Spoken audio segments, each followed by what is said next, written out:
Strange. I don't remember ordering anything. You are under my control.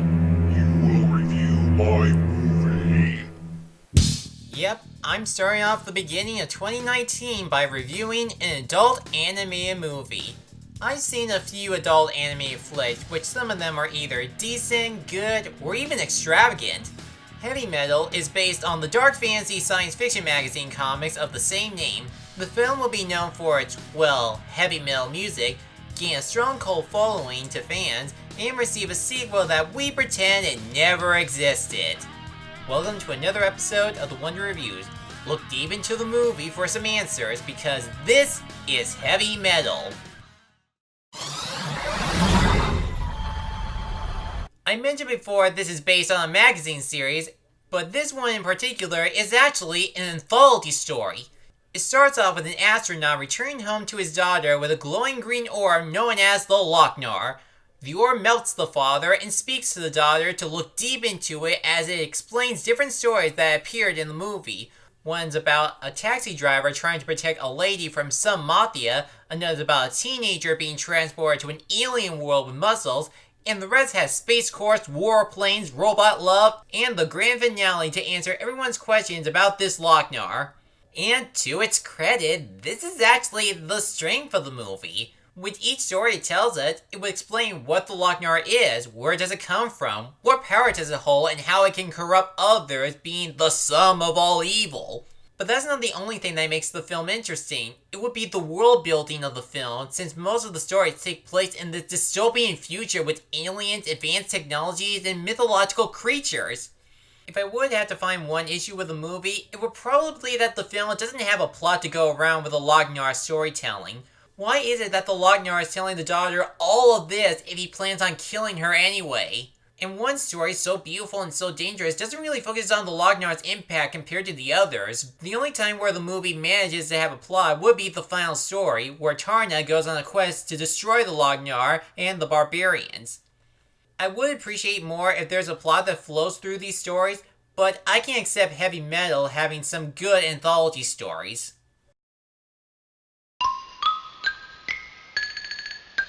Even though there's not much of a plot in the entire film, there are some interesting characters in the movie.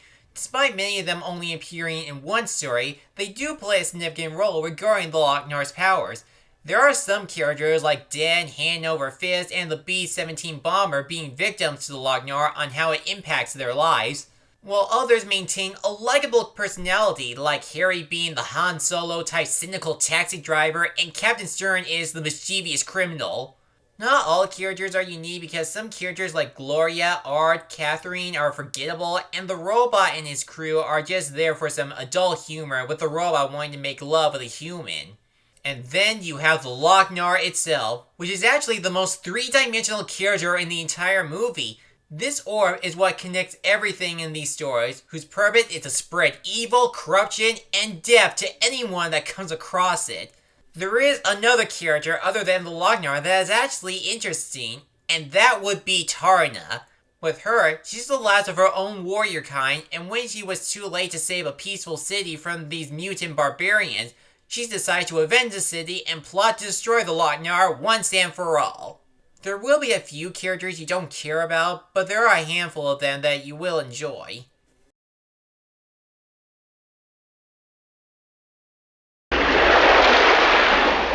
I have no idea what company animated this film, but I gotta admit, it is really impressive.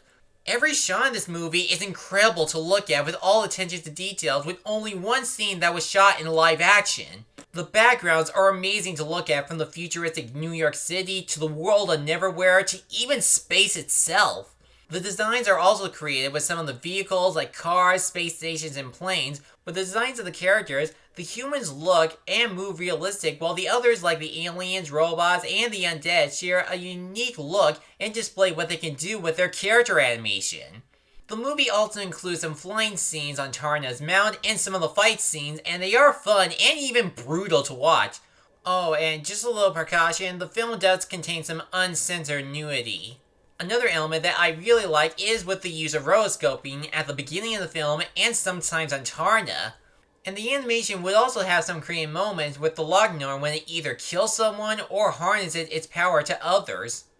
I would also like to address that the soundtrack is great to listen to, especially the opening. It will present this out-of-this-world feeling with a hint of rock and roll.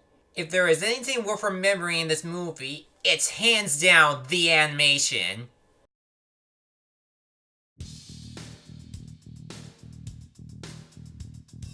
Heavy Metal is an intriguing anthology film to gaze upon. True, the plot doesn't really glue everything together, but thanks to its well-written stories, nice soundtrack, incredible animation, and you will find a few interesting characters. If you're looking for a good adult anime film, or you're into anthology stories, then you'll have a good time with it. Is it the best adult anime film I've seen? No, but I'll be safe to say that this was still a good movie. Strap on in and prepare to be astonished. Now if you'll excuse me, I'm going to ride my Tarakian mount. Best flight ever!